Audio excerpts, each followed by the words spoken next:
Hello student, last lecture में हमने Doppler effect study किया था, उसके ऊपर प्रॉब्लम भी सॉल्व किए थे। अब हम स्टडी कर रहे हैं common properties between Doppler effect of sound and light. तो जैसे डॉपलर इफेक्ट साउंड में होता है, साउंड में क्या होता है, फ्रीक्वेंसी चेंज होती है। जब सोर्स एंड लिसनर मूव कर रहे हैं तो फ्रीक्वेंसी चेंज होती है। वैसे ही जब लाइट का सोर्स और ऑब्जर्वर ये दोनों मोशन में होंगे तो लाइट की फ्रीक्वेंसी भी चेंज होती है, क्योंकि लाइट भी वेव है। लाइट भी क्या है, वेव है, तो लाइट की भी फ्रीक्वेंसी चेंज होती है। तो लाइट में भी डॉपलर इफेक्ट दिखाई देता है, लाइट में भी डॉपलर इफेक्ट दिखाई देता है। तो अब साउंड के डॉपलर इफेक्ट में और लाइट के डॉपलर इफेक्ट में क्या सिमिलैरिटीज है वो हम स्टडी करने वाले हैं। ओके, सो फर्स्ट पॉइंट हमारा है, whenever there is a relative motion between listener and source, listener और ऑब्जर्वर। जब हम लाइट देख रहे हैं तो हम ऑब्जर्वर कहेंगे, जब हम साउंड को सुन रहे हैं तो हम लिसनर कहेंगे। और सोर्स किसका होगा, एक तो साउंड वेव का और लाइट वेव का। Okay, the recorded frequency is different than the emitted frequency. जो भी लिसनर फ्रीक्वेंसी, जो भी लिसनर को फ्रीक्वेंसी सुनाई देगी या ऑब्जर्व करेगी, वो फ्रीक्वेंसी क्या होगी, अलग होगी जो सोर्स ने इमिट की है उससे। एक तो बढ़ेगी या फिर कम होगी। अगर अप्रोच हो रहा है तो फ्रीक्वेंसी बढ़ती है, अगर रिसीड्स हो रहा है, दूर जा रहा है, तो फ्रीक्वेंसी कम होती है। हमने स्टडी किया है। So whenever there is a relative motion between, whenever there is a relative motion between listener और observer and source, source of sound और source of light waves, our recorded frequency is different than the emitted frequency. तो जब भी listener और observer, source में motion होगा या observer या सोर्स में मोशन होगा, तो जो भी ऑब्जर्वर को फ्रीक्वेंसी नजर आएगी वो सोर्स ने इमिट की हुई फ्रीक्वेंसी से अलग फ्रीक्वेंसी होगी। ये समझ में आ गया। Then second point, recorded frequency is higher. Frequency high कब होती है, रिलेटिव अप्रोच। रिलेटिव जब अप्रोच होता है तो रिकॉर्डेड फ्रीक्वेंसी हाई होती है। मीन्स सोर्स अगर ऑब्जर्वर या लिसनर के पास जा रहा है तो क्या होगा, फ्रीक्वेंसी हायर होगी क्योंकि अप्रोच हो रहा है। या फिर ऑब्जर्वर या लिसनर सोर्स के पास जाएगा, या दोनों एक दूसरे के पास जाएंगे। सो रिकॉर्डेड फ्रीक्वेंसी हायर कब होगा, जब दोनों एक दूसरे के पास जाते हैं, या फिर कोई भी एक सोर्स ऑब्जर्वर के पास जाएगा या ऑब्जर्वर सोर्स के, लेकिन अप्रोच होना चाहिए। जब अप्रोच होगा तो फ्रीक्वेंसी हाई होगी। Next third point, recorded frequency is lower when relative recedes. अब रिकॉर्डेड फ्रीक्वेंसी लो कब होगी, जब ये दोनों एक दूसरे से दूर जाएंगे। मीन्स एक तो सोर्स ऑब्जर्वर से दूर जा रहा है विथ वेलोसिटी vs, और सोर्स स्टेशनरी है, ऑब्जर्वर दूर जा रहा है वेलोसिटी vl, या दोनों एक दूसरे के दूर जा रहे हैं, या फिर दोनों एक दूसरे से दूर जा रहे हैं। अगर दूर जाएंगे तो फ्रीक्वेंसी क्या होती है, कम होती है या लोअर होती है। So recorded frequency is lower when there is a relative recedes. Relative recedes means जब एक दूसरे से दूर जाएंगे ये लोग, तो जो भी हम फ्रीक्वेंसी रिकॉर्ड करेंगे या ऑब्जर्वर जो भी फ्रीक्वेंसी रिकॉर्ड करेगा वो फ्रीक्वेंसी लोअर होगी। ये समझ में आ गया पॉइंट, ये तो हमने ऑलरेडी स्टडी किया है। अब फोर्थ पॉइंट हम स्टडी करते हैं। If VL and VS are much smaller than the wave speed. देखो VL क्या है, VL speed of listener, VS speed of source. Means अगर लिसनर, कोई आदमी दौड़ रहा है, वो लिसनर है तो उसका स्पीड। देन सोर्स, कोई कार चल रही है उसका स्पीड।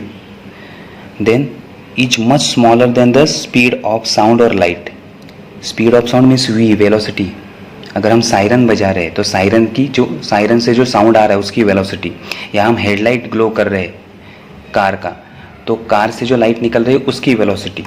समझ में आ रहा है। So if VL and VS is much smaller than the wave speed, तो ऑब्जर्वर का स्पीड और सोर्स का स्पीड, ओके, या कार का स्पीड अगर लाइट के या फिर साउंड के स्पीड से बहुत कम है, साउंड के स्पीड से या लाइट के कम स्पीड से, किसका, लिसनर का एंड सोर्स का स्पीड बहुत कम है, we can use relative velocity, we can use relative velocity concept.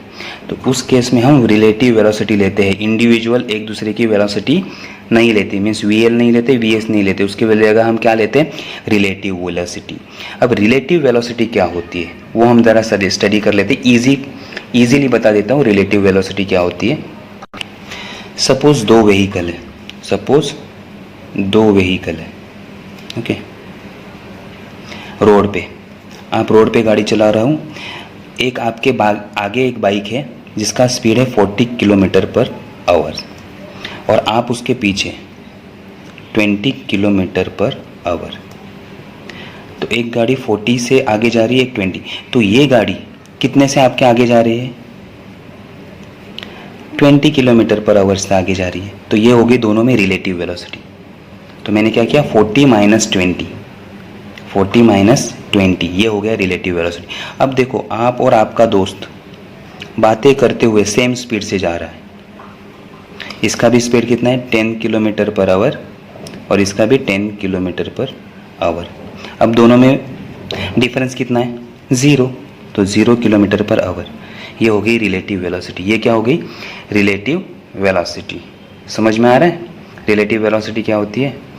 तो एक के रेफरेंस में दूसरे का स्पीड हम मेजर करना है, एक के रेफरेंस में, एक व्हीकल के रेफरेंस में दूसरे व्हीकल का स्पीड अगर हम मेजर करेंगे तो हमें क्या मिलती है, रिलेटिव वेलोसिटी। ओके, इस केस में 20 किलोमीटर पर आवर, क्योंकि 20 किलोमीटर आवर से ये आगे जा रहा है और इसमें दोनों एक साथ जा रहे हैं, तो स्पीड क्या होगा, सेम होगा दोनों का, इसलिए रिलेटिव वेलोसिटी क्या होगी, 0 होगी। समझ में आ गया, ये है इजीली कंसेप्ट। रिलेटिव वेलोसिटी आपको एक चैप्टर में कंसेप्ट है, ये कंसेप्ट वापस आएगा रिलेटिव वेलोसिटी का, प्रोजेक्टाइल मोशन, या 3rd चैप्टर में शायद आएगा ये रिलेटिव वेलोसिटी। ओके, तो रिलेटिव वेलोसिटी इतना याद रखो अब। सो रिलेटिव वेलोसिटी समझ में आ गया। इफ, तो अब VL और VS का वैल्यू जब बहुत ही स्मॉल होगा साउंड की वेलोसिटी से या लाइट की वेलोसिटी से, तो हम रिलेटिव वेलोसिटी का यूज़ करते हैं। उस केस में हम इक्वेशन क्या यूज़ करते हैं, delta n upon n0 is equal to VR upon V is equal to delta lambda by lambda. अब ये क्या है टर्म, सो डेल्टा n क्या है हमारा, डॉपलर शिफ्ट और change in a recorded frequency, final frequency minus initial frequency. हमने formula study किया ना, n इज अ, जो लिसनर के पास फ्रीक्वेंसी आती है वो, और n0 जो साउंड की एक्चुअल फ्रीक्वेंसी है वो। तो n माइनस n0 करेंगे तो हमें मिलेगा delta n divided by n0 is equal to VR by V। VR relative velocity, VR क्या है, relative velocity by velocity of sound और light divided by is equal to delta lambda means change in a wavelength divided by wavelength. तो ये formula याद रखना है। Book अगर आपके पास होगा तो बुक में फॉर्मूला रॉन्ग दिया है, इसमें इक्वल टू साइन नहीं है, यहाँ n0 नहीं लिया है, तो उसको करेक्ट कर लो। बुक में ये फॉर्मूला रॉन्ग दिया है, उसको हम करेक्ट कर लेंगे। तो ये सारे टर्म समझ में आ गए। अगर फ्रीक्वेंसी चेंज हो रही है तो वेवलेंथ भी चेंज हो रहा है। ये है हमारा इक्वेशन। अब देखो, हम इसमें से इतना पार्ट लेंगे, सिर्फ इतना पार्ट। ओके, देखो delta n by n0 is equal to VR by V। Delta n का वैल्यू क्या है, n माइनस n0। तो वो देखो मैंने पुट किया n minus n0 divided by n0 is equal to VR by V। ये रहा। अगर हम इसको सॉल्व करेंगे तो ये आएगा वैल्यू। चलो हम इसको सॉल्व करते हैं। इसको सॉल्व करते, n divided by n0 minus n0 upon n0, दोनों को सेपरेट दे दिया, is equal to VR upon V। n0 cut तो 1 आ गया, so n upon n0 minus 1 is equal to VR by V। अब ये -1 को वहाँ भेज दो तो क्या होगा, n upon n0 is equal to 1 plus VR upon V। Therefore n is equal to, n0 यहाँ आ गया, n0 1 plus VR upon V। ये हमारा फॉर्मूला हो गया। लेकिन हमें पता नहीं है कि सोर्स और लिसनर एक दूसरे के नज़दीक आ रहा है कि दूर जा रहे हैं। अगर नज़दीक आएंगे तो पॉजिटिव, अगर दूर जाएंगे तो निगेटिव, इसलिए हमने पहला पॉजिटिव वाला केस ही कंसिडर किया था। अगर निगेटिव दूर जाएंगे तो निगेटिव साइन भी आ गया। तो कैसे आया, समझ में आ गया, ये फॉर्मूला कैसे आया समझ में आ गया। तो देखते हैं, तो देखो हमने इसको सॉल्व किया और हमारा आंसर क्या है, n is equal to n01 plus minus V R upon V. Positive sign किसके लिए, अप्रोच के लिए। अगर सोर्स और लिसनर एक दूसरे के नज़दीक आते हैं तो पॉजिटिव साइन, और निगेटिव साइन रिसीड्स के लिए। अगर ये दोनों एक दूसरे से दूर जाते हैं तो निगेटिव साइन हम यूज़ करेंगे। ये समझ में आ गया फोर्थ पॉइंट। अब हम जाते हैं फिफ्थ पॉइंट की ओर। If the velocity of source and observer or listener are not along the same line, their respective component along the line of joining of them should be chosen for the longitudinal Doppler effect.